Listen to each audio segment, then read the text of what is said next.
It's Coffee Near Me. I'm Barbara Deeb. We're joined by Bill Goodman. You might recognize that face from KET. You were there for over 20 years, weren't you? Yeah. Yeah. What do you think about that? I think that I'm excited about what you're doing now, which you're the director of the Kentucky Humanities. I am, but let me tell you, all the time that I was at KET, I never had the occasion to serve anybody coffee. This is great, and I'm not sure how many outdoor. Yeah, well, it's wonderful. What a great time to be with you and be back on Western's campus. Thank you, and share your story. You know, a lot of people know you from KET, but they have no idea about the background, where you came from. You went to Western. You're from Glasgow. I did, right? Yes, I am, and I'm just looking up at the sign on this building, the Jody Richards Hall, and I was in Jody Richards' journalism class when I was here at Western, and went on to get a communication and broadcasting degree, and left almost the very day that I finished up my studies and went to Nashville and worked at now WTVF for 11 years, and then went to Houston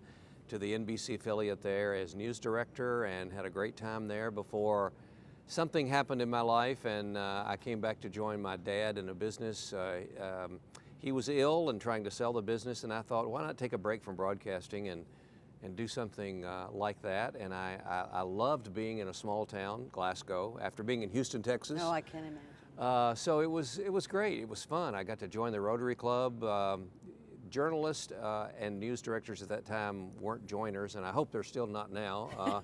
Independent voters and registered like that, and all that business. Separation there, yes. Exactly, yeah. So I got to do some things like that in my hometown and loved it, and decided to stay for a little bit longer until I went to KET in 1996, and stayed for a little bit over 20 years, and it was just a wonderful experience. Yeah, but you know, to do that and then make this beautiful transition, because it's a nice transition as director of the Kentucky Humanities, and I read where you said it's continuing the Kentucky story. You get to keep telling the Kentucky story. What's the Kentucky story?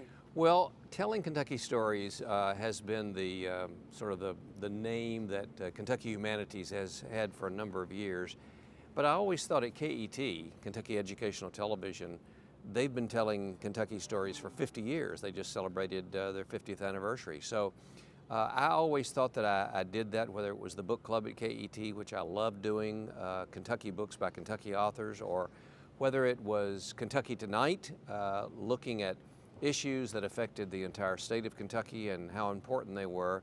One-to-One gave me the opportunity to do some lighter interviews. Exactly, yeah. So, you know, it was telling Kentucky stories. We just didn't call it that at the time. So it was a great opportunity. I was so blessed to be there for so long. And then all of a sudden this came along a couple of years ago, and I thought, we talked about it, we studied it, we looked at it, and I thought, why not a fourth act, you know? Exactly, and it just makes sense. It does. But okay, so we're telling Kentucky stories. But if you had to say, I'm pinning you down right now, what is Kentucky's story? I think Kentucky's story is place and people, and how important we are to each other and to the world.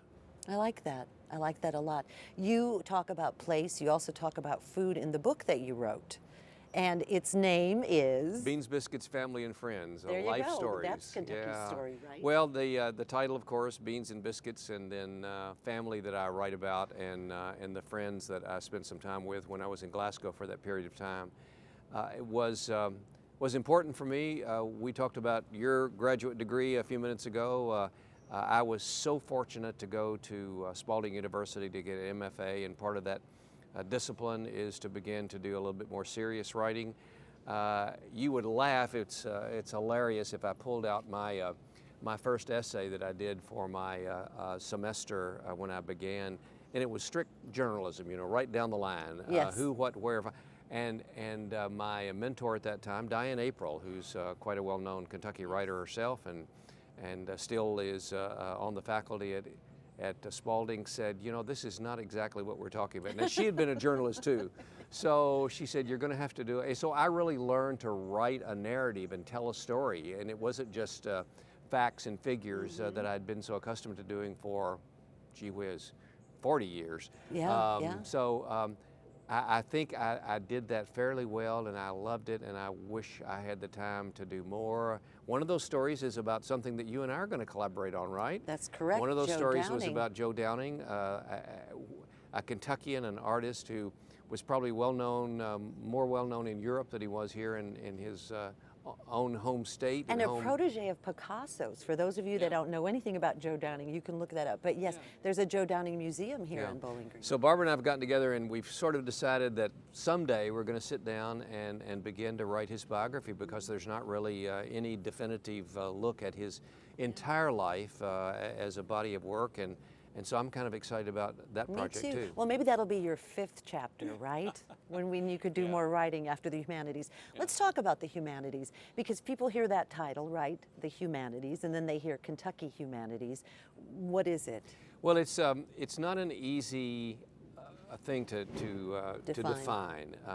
When I'm asked about it, it's usually easier for me to say that it's all about history and the arts and literature and philosophy and all of those disciplines, but more. Intertwined in that is, again, telling Kentucky stories, and we do that touching on all of those different areas with our Kentucky Chautauqua program. Actors, over 30 of them now, who portray characters like Abraham Lincoln and Henry Clay and Daniel Boone and many others like that. We try every 2 years or so to incorporate 2 or 3 new characters in our lineup. It's our Speakers Bureau, which are professional members of either a university or a business or some place in society. You could certainly be one of those Speakers Bureau if you didn't want to put your outfit on and play a Chautauqua actor. The Speakers Bureaus speak to, again, churches and schools and civic events. They're experts in their field. You would be an expert in all the things that you know about in communications, or maybe tell the story of your life before an audience. That's what our Speakers Bureau does. Primetime Family Reading Time is probably the program that I'm most proud of knowing and talking about now. It is a literacy program for grade school kids. We go into, it's an after-school program, we go into the schools or libraries. Each kid reads, but the qualification for them to be allowed in the program is that they have to bring a parent with them, a grandparent or a guardian. That way we get someone, Exactly, so they can then share the story, go home and read the story together. That's prime time. Huge. And of course, we just took over management of the Kentucky Book Fair, now a festival.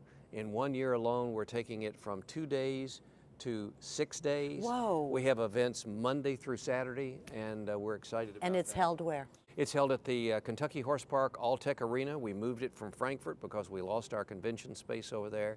It's a great venue. 6 days. How many authors? Oh, 180 authors. But during the week, we have a literature trivia contest. We have an author coming in that wrote a book about her time in the Obama White House. We have another young, I think I just told you too, the NEH Chair, National Endowment for the Humanities in Washington, John Peedy, will be on stage with Wendell Berry at 12 noon on November 17th. I think that's worth the price of admission, don't Which you? is free. Which is free, right? Even better. So all these things are going on, but it's a nonprofit, right? Exactly. And you are funded through?